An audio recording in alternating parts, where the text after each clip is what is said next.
purpose of this film is to present an overview of the aspects of snow fighting.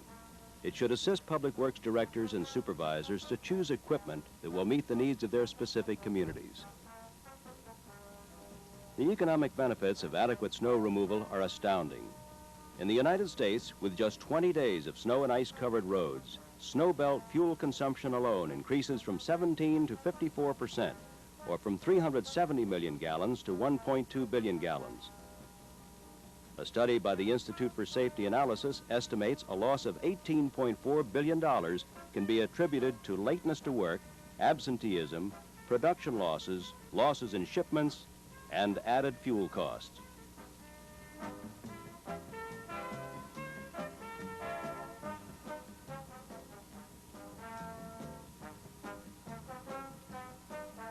Joseph Casaza, Commissioner of Public Works, City of Boston, puts it this way. Snow and ice storms, the events that center all attention in the states, cities, and towns we serve on the public works official and his department personnel. When if all goes well, not much is said. Comments will center on how many inches fell and what was the cost. If, however, either timing, moisture content, temperatures, or any combination of these are hindering our efforts, the questions that are raised are many. Questions from elected officials, the media, and the general public deserve concise, intelligent responses. The human and economic hardships that accompany a severe winter storm demand that the public works official be constantly aware of the most up-to-date data in the areas of planning and policy, selection and deployment of equipment, and on the use of abrasives and salt. The New England chapter of the American Public Works Association has taken on the task of developing a series of training tapes for the purpose of upgrading public works personnel in the areas of snow operations. This tape was developed using the resources and expertise of Dr. William Annis, Chairman of the Occupational Education Department at the University of New Hampshire. This first tape allows you to share in the hours of discussion of public works personnel from local, city, and state agencies from all over New England. I feel this tape has another very important use. I believe it can be effectively used as a management tool to help close that communication gap that exists between the public works official, his elected official, budget officers, the media, and the general public. Closing this gap is a critical step in improving the public perception of our profession. The most unpredictable facet of snow fighting is weather. When 8 to 10 inches of snow is expected and the decision is made to salt heavily, you may get only a dusting. Another time, you salt sparingly and end up with a foot of snow. Some agencies have even purchased their own weather radar to try to get as accurate predictions as possible, while others depend upon private weather services that predict for specific areas for a fee. Most depend on television, radio, and the National Weather Service. When public works employees and private contractors are paid an automatic minimum fee per call-out, knowing when a storm will strike and how big a storm it will be is very important. Readiness is essential, and it takes many forms, from established snow fighting command posts to making certain equipment is always ready to roll and having outside contractors available. Making sure crews are well trained is an important part of readiness and is cost effective. Many supervisors train drivers by using snowboards to show how to plow intersections and cul-de-sacs correctly. Snowboard training is often followed by road training, in which sand, salt, and other materials are used to train drivers in the safe and efficient operation of their vehicles. Another task of the supervisor is public relations. Develop snow fighting operations plans early and let everyone know what they are. If other departments, the police, firemen, and the public know what your goals are and how you plan to achieve them, your job will be easier. Perhaps the biggest job of the snow removal supervisor is overseeing the purchasing, operation, and maintenance of equipment.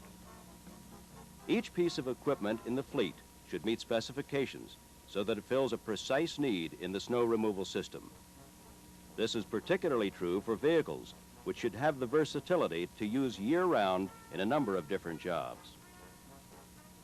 Trucks are the core of most snow fighting fleets. Many people prefer the fuel economy, easy maintenance, and endurance of diesel engines for their trucks, despite the relatively higher initial investment. Axle configurations are generally 12,000 pounds on the front and 23,000 pounds on the rear, and springs must be rated at least as strong as the axle. Helper springs should be added in proportion to the expected weight of loads and plowing equipment. The strength and section modules of the truck frame must be determined by the function of the vehicle and where the stress will be applied. Transmissions and rear end assemblies must also be selected according to vehicle use. In addition to standard transmissions and multi-speed axles, new developments in automatic transmissions have proven beneficial to snow removal operations. In any case, it's recommended that powertrains be standardized in order to reduce parts inventories, downtime, and mechanics training requirements. In selecting power sources for externally mounted equipment, the front pump, driven from the front of the crankshaft, is the best for overall versatility and performance in plowing, sanding, and a variety of other functions requiring hydraulics. Electrical and belt-driven pumps are cost-effective on pickups or larger vehicles that are used only for plowing. One should also keep in mind that the electrical systems of snow removal vehicles should be heavy-duty, since they will be often used for long periods with many lights. Trucks are still most popular for snow removal operations because they are versatile, year-round vehicles and that require a smaller initial investment than specialized equipment. They can be used for plowing, sanding, and hauling, and operators are readily available. But there are alternatives to the usual 6 or 10-wheel snow plow. More and more snow removal agencies are finding the 4-wheel drive, 3/4, and 1-ton pickup trucks most useful for plowing on hills, in parking lots, and narrow streets, and for cleanup plowing. They are best equipped with lightweight, reversible plows, which are also less expensive than larger, heavier pieces of equipment. Their size and weight does limit the uses for pickups. However, their narrower plows do not push as much snow, and they're not powerful enough to handle heavy snowfalls. The lightweight plows make poor scrapers, and like most lightweight equipment that gets hard and heavy use, the pickups and their plows need more maintenance and have shorter operating lives than the larger trucks and plows. When it comes to handling heavy snows, the front-end loader may be the champion. Loaders are powerful, highly maneuverable, and versatile. They can be used with a rotary blower, with a standard plow, or with a familiar bucket for a variety of snow fighting assignments. Quick-release hookups make it possible for a front-end loader to move from one type of snow removal situation to another with relative ease. Another powerful piece of snow fighting equipment is the road grader. Although they are slow and their length reduces maneuverability, graders are excellent for scraping hard pack or plowing wide streets. For extra wide plowing, the grader can be equipped with a wing plow. Whatever type of vehicle is used, it's necessary to pick the right plow to go with it. There are shapes and edges and weights of plows for every type of job. Any plow should cover the wheel track of the vehicle it's on. The kind of plow purchased depends on the kind of plowing to be done. An important factor in choosing a plow is operating speed. In cities and towns, 10 miles per hour is the standard, while rural plows may travel at about 15 miles per hour. Speeds between 20 and 40 miles per hour are acceptable for state or interstate highways, depending on the volume of traffic. The speed traveled and the kinds of roads plowed, city streets full of potholes dotted with utilities and impeded by parked cars, or rural roads with plenty of ruts and frequent frost heaves, will help decide the kind of plow needed. For instance, the mold board of the plow should keep snow from the windshield at whatever speed traveled. In addition, it should throw snow off interstates and rural roads, but it should provide controlled snow throwing in urban areas. Plow angle is also an important consideration. Generally, the plow-to-road angle should be 22.5 degrees for light snow, 45 degrees for heavy snow, and 90 degrees for scraping. Not all plows will allow such variability. The tripping mechanism on the plow will save time, money, and aggravation.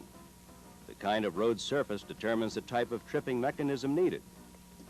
While the tripping mechanism reduces the maintenance costs on the plow, it also reduces the scraping effectiveness.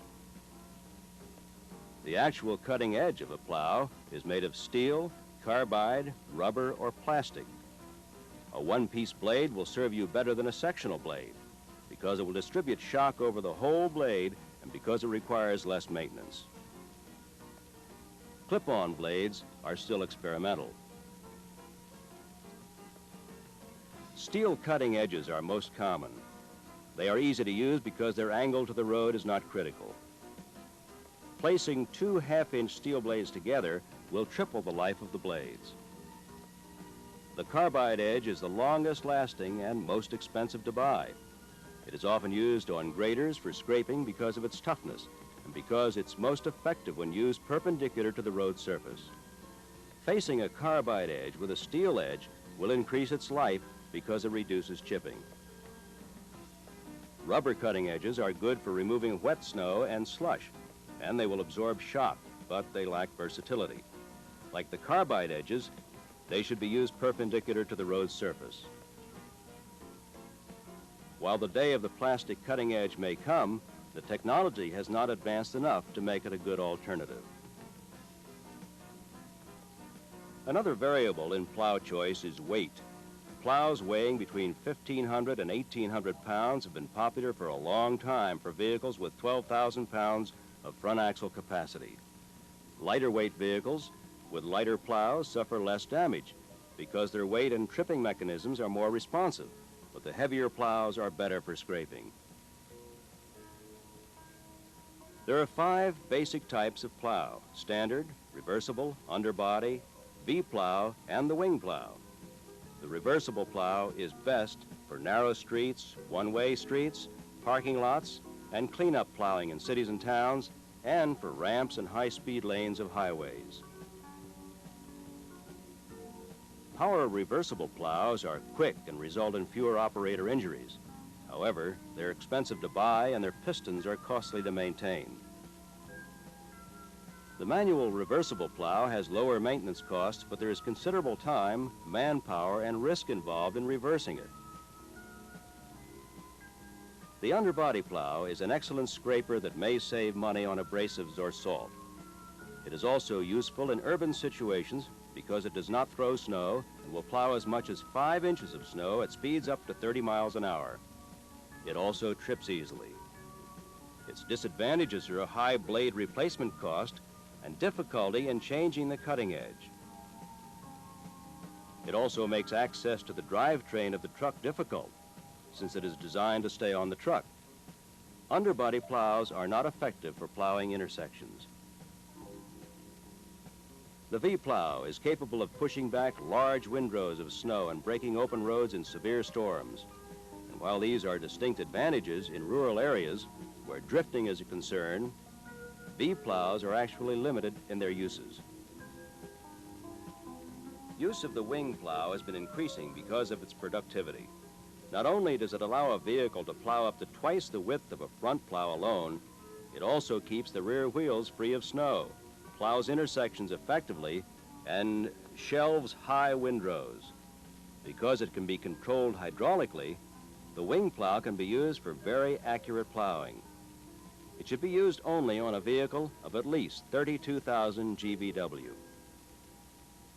There are 2 basic types of plow hitches, the standard and the quick hitch.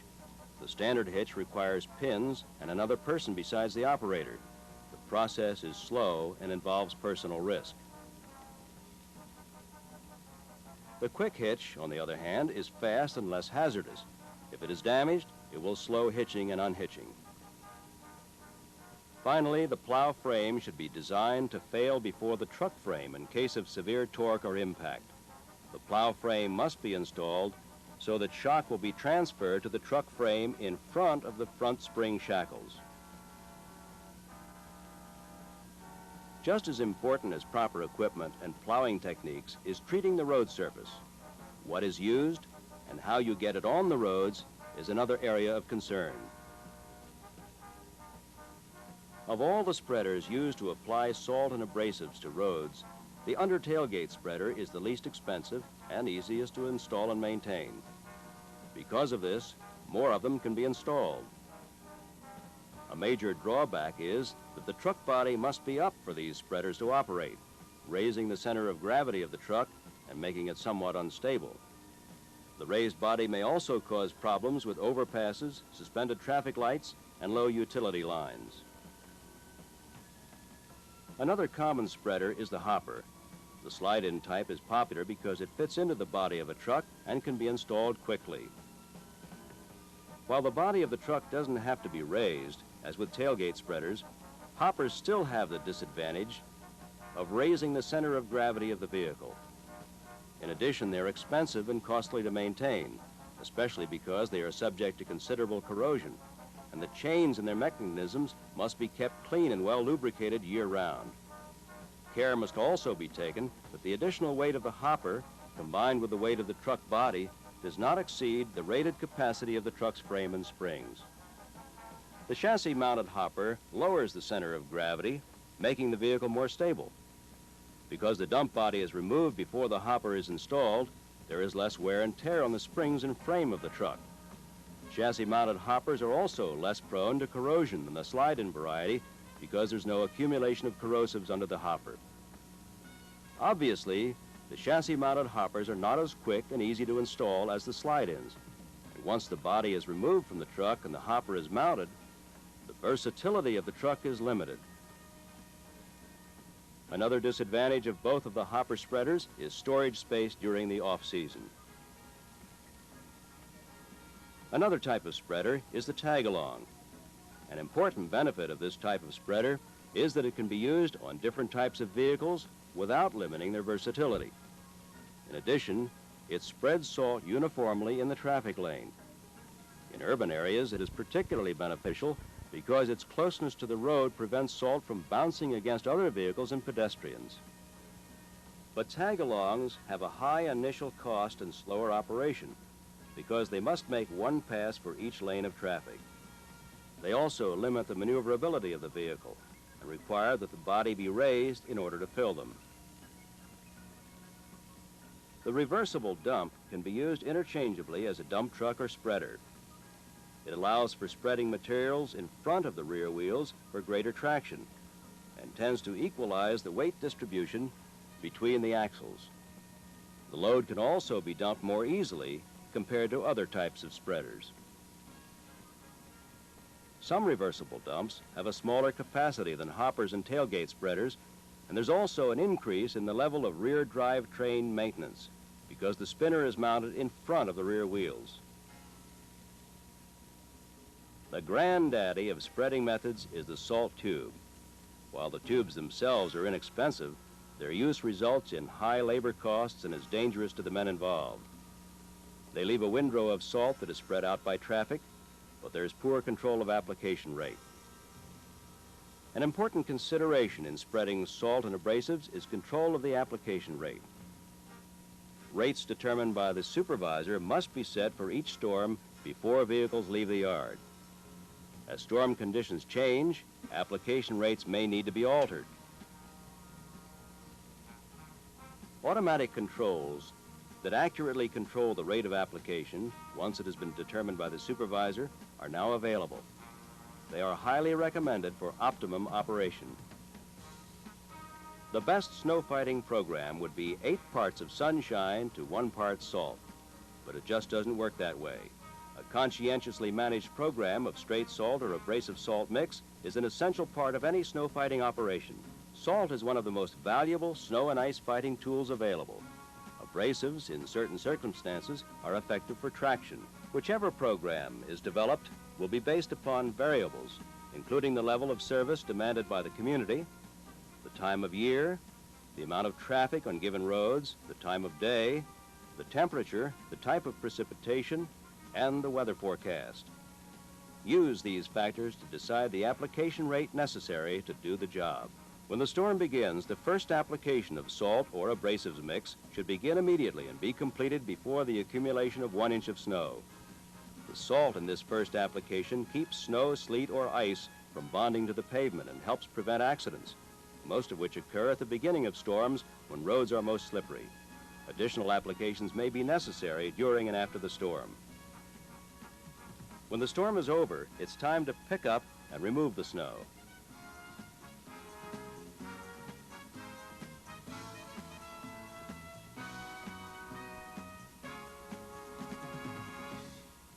It must be moved at night or in the early morning when there's little or no vehicular and pedestrian traffic.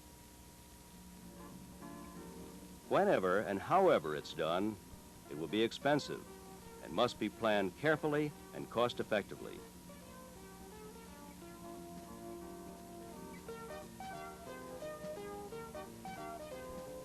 An adequate and acceptable disposal site must be used.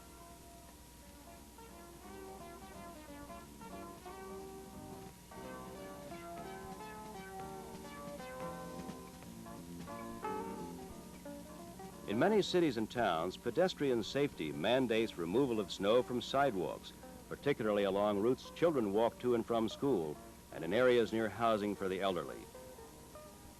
Sidewalk plowing also requires coordination with road plowing, since it won't be much use to plow a sidewalk that will quickly be covered by a snow-throwing road plow. It also requires reasonable, unobstructed sidewalk clearance of at least 5 feet in width.